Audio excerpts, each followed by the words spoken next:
저희가 공식 창당을 한 지는 11일밖에 되지 않았습니다. 3월 3일 날 창당을 했으니까 저희가 11일밖에 되지 않은 신생정당이고 저희가 많은 부분이 부족함에도 불구하고 아주 빠른 시간 내에 국민 여러분들께서 열화와 같은 성원을 보내주셔서 너무 감사한 마음입니다. 특히 광주, 전남 또는 전북, 호남 지역에서 특별히 많은 관심과 응원을 보내주셔서 저희로서는 참 몸둘 바를 모르겠습니다.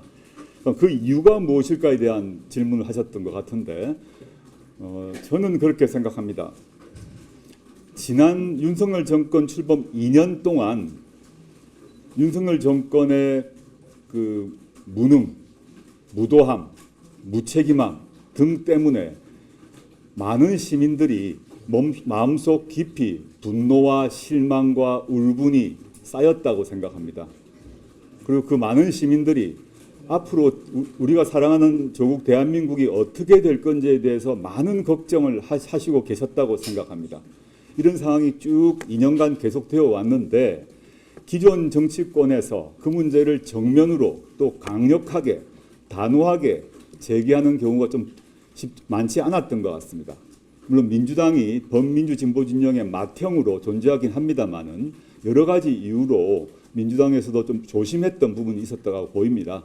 물론 근래 들어서는 일정한 변화가 있습니다만은 민주당은 중도층을 고려해야 하는 수권 정당이니만큼 신중한 행보를 또 신중한 언동을 하셨으리라고 좀 추측합니다. 이러한 상황에서 조국혁신당이 나타나서 그 윤석열 정권의 조기 종식을 정면으로 제기하고 그리고 그 조기 종식을 말로만 제기하는 것이 아니라 실제 행동으로 보여준다는 점, 이 점에서 많은 국민들이 특히 호남의 유권자들은 물론이겠습니다만은 이런 지지를 보내주시는 말씀을 하십니다. 제가 사실 두 번째 호남 지역 전체를 돌고 있는데 제가 거리에서 만나는 시민들 또 상점에서 식당에서 만나는 분들이 맨 처음 하시는 말씀이 뭐냐 하면 정말 내 마음속에 있는 말을 해주었다 였습니다. 당신이 그 말을 해줘서 내가 너무 기쁘다, 속이 시원하다, 내 화가 풀린다, 이런 말씀을 다 해주십니다. 거의 100에 100은 그 말씀을 하십니다. 그 마음이 모여서 지금 상당히 높은 25% 정도의 물론 비례입니다. 비례의 경우 25% 전후에 지금 그 지지율이 나온 것 같고요.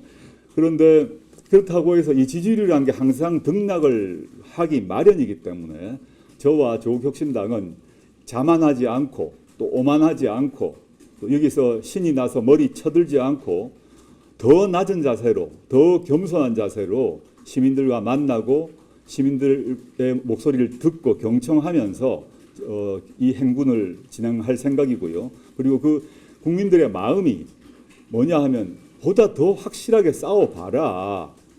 도대체 뭐 하는 것이냐 이런 불만이 있었기 때문에 지금보다 더 단호하고 더 강력하게 윤석열 정권과 맞설 생각입니다. 신생정당으로 많이 부족하고 저 자신도 부족함이 많고 저희 조국혁신당도 부족함이 많은데 25%의 지지율도 참 정말 마음속 깊이 감사한 마음입니다. 제가 목표로서 더 얼마만큼의 지지율을 원한다라고 말씀드린 것 자체가 좀 건방진 태도라고 저는 생각하고요.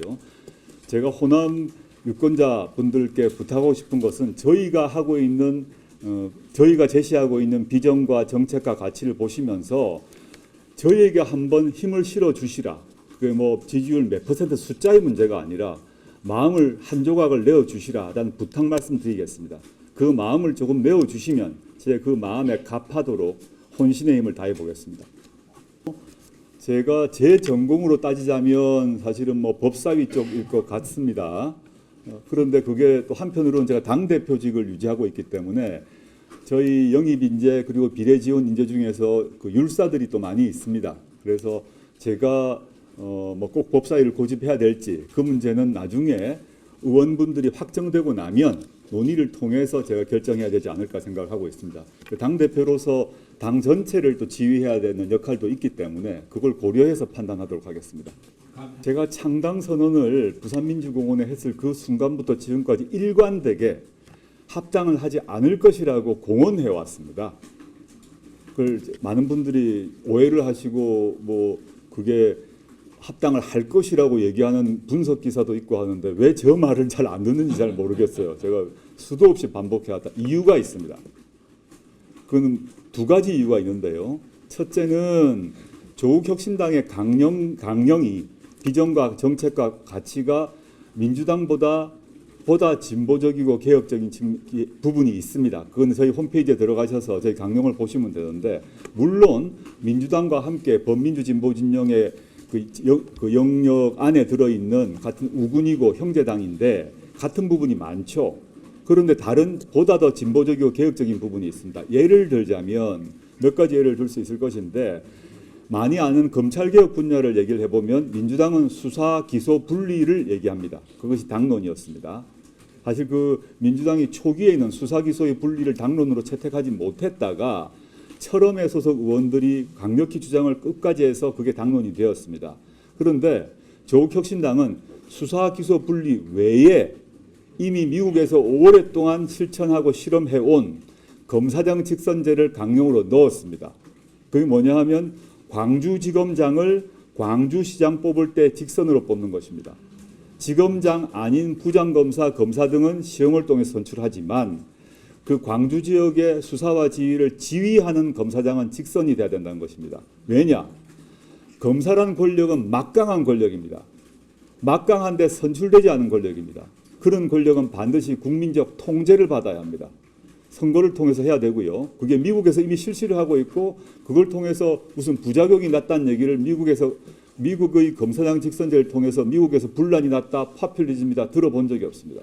두 번째, 민주당 강령과 차이가 있다면 저희 당 강령에는 기획재정부 개혁이 들어 있습니다.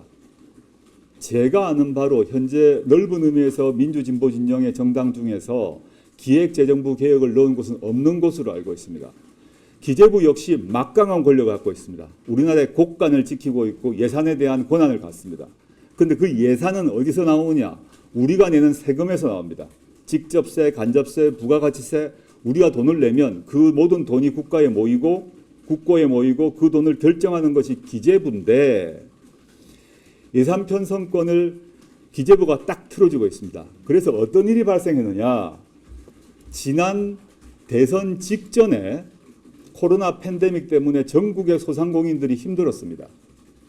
그래서 문재인 정부에서 문재인 대통령과 김부겸 총리 등 핵심 인사들이 재난지원금을 전원에게 풀자라고 모든 노력을 다하고 기재부를 설득했는데 기재부가 거부를 했습니다. 예산 편성권이 기재부에 있거든요. 거부를 해가지고 100% 풀지를 못하고, 제가 퍼센트는 헷갈립니다. 70 몇 프로인가를 푼 걸 알고 있습니다. 이건 숫자는 확인해 보시기 바랍니다.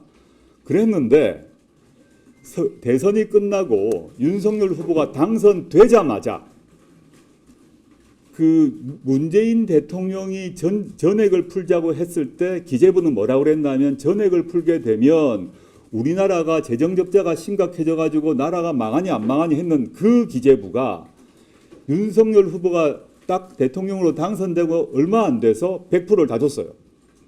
거짓말을 한 거죠. 국민을 속인 거죠. 저는 이런 거 있을 수 없다고 생각합니다. 국민이 낸 우리의 돈을 가지고 사기를 친 것입니다. 제가 약간 과격한 용어를 쓴 것 같습니다. 명백하게 사기를 친 것입니다. 선출되지 않은 권력이 국민들이 낸 세금을 가지고 어디에 쓸 것인가에 대해서 거짓말을 한 것입니다. 대통령을 속인 것입니다. 그리고 차기 대통령 윤석열의 눈치를 본 것입니다. 이런 식의 예산 편성 사용 안 됩니다. 그래서 저는 기획재정부에서 예산처를 분리시켜서 국회의 통제에 두어야 된다라는 점을 명백히 하고 있습니다. 그 다음에 정책 그 외에 사회경제적 정책 문제는 우리 서광진 정책위 의장께서 차례차례 브리핑을 다음 주부터 할 건데요. 수많은 예 중에 하나만 말씀드리자면, 며칠 전에 조국 혁신당의 당원으로 가입한 홍종학 장관님이 계십니다. 민주당 국회의원이셨고 문재인 정부 중소벤처부 초대 장관이셨는데, 그분이 의원 시절에 신혼부부 전체에게 양질의 공공임대주택을 장기간 제공해야 한다는 정책을 만들고 그걸 추진을 했습니다. 근데 당시 민주당이 그것을 반대해서 다 무산되었습니다. 홍 장관님의 당시 계획을 보게 되면 우리나라의 예산으로 충분히 가능합니다. 신혼부부 또는 뭐 동거나 사실혼 관계에 있는 그 남녀의 경우도 포함될 것입니다. 그렇게 되게 되면 지금 우리나라 신혼부부들 같은 경우 또는 뭐 사실혼 관계에 있는 뭐 남녀 그 커플 같은 경우에 있어서 집 문제가 제일 큰 문제인데 그 문제가 해결됩니다. 그 문제가 해결되게 되면 출산 문제도 해결됩니다. 이런 것이 이제 과거 이미 정책으로 마련된 바 있다. 그것을 저희의 강령으로 채택을 하고 있습니다. 그 상세한 정책은 추후 다음 주부터죠? 네. 다음 주부터 우리 서항진 의장께서 저희의 조국혁신당의 사회경제적 정책 문제에 대해서 하나하나 소개할 생각이니까 주목해 주십시오. 광주 광산구 민영배 의원의 탈당 사례를 보라고 여러 번 말씀합니다. 민주당 소속 의원인데 민영배 의원이 탈당을 하셔서 무소속이 되고 그 뒤로 복당을 했습니다. 근데 많은 언론인 그리고 많은 그 국민들이 민영배 의원이 왜 탈당을 했지를 모르고 계십니다.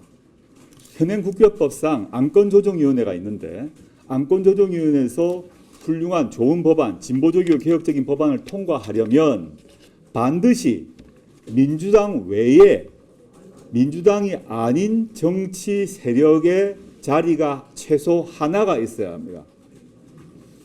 그래야만 안건조정위를 할 수 있도록 되어 있습니다. 현행 우리 국회법상. 그 당시에 민영배 의원이 어쩔 수 없이 그냥 괜히 탈당한 게 아니라 그 당시에 특정 법률을 통과시키기 위해서 본인이 무소속이 되고 무소속이 되어서 그 법안을 통과시켰어요. 근데 만약 지금 현재 있는 21대 국회에 조국혁신당이 있었다면 민영배 의원이 탈당할 필요가 없습니다. 뭐 저든 여기 있는 영입인재든 뭐 입당인재든 그 상임위에 한 명씩 있었다면 그런 일이 필요가 없겠죠. 안건조정위가 만들어졌을 때 안건조정위에 항상적으로 저희가 조국혁신당 의원이 있을 거기 때문에 그 경우 민주당 또는 다른 민주진보 진영의 정당과 연합해서 진보적이고 개혁적인 법안을 보다 손쉽게 통과시킬 수 있다. 네, 그렇지 않고 합당을 하면 많은 분들이 그냥 따로 갔다가 합당하는 거 아니야?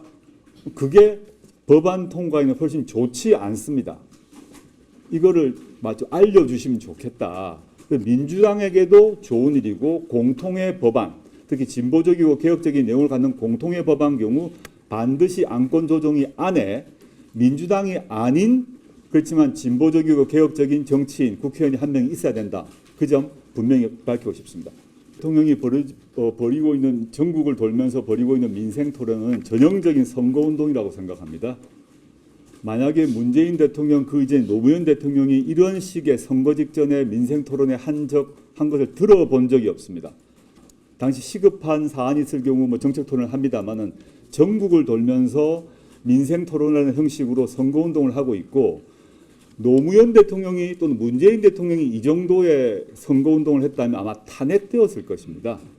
뭐 헌법재판소에서의 탄핵 결정 문제와 별도로 과거 한나라당 뭐 등의 국민의힘 전신정당은 탄핵을 하자고 또는 탄핵을 해야 한다고 했을 정도의 사안인데 지금 현재 윤석열 대통령이 지금 뭐 전남에 와 있는 걸 알고 있습니다만은 전국에 사실은 시급하지 않은 사안인데 그 지역 맞춤형 공약을 홍보하러 다니고 있다고 생각이 듭니다. 이건 저는 심각한 정치적 중립 위반이라는 생각을 하고 있습니다.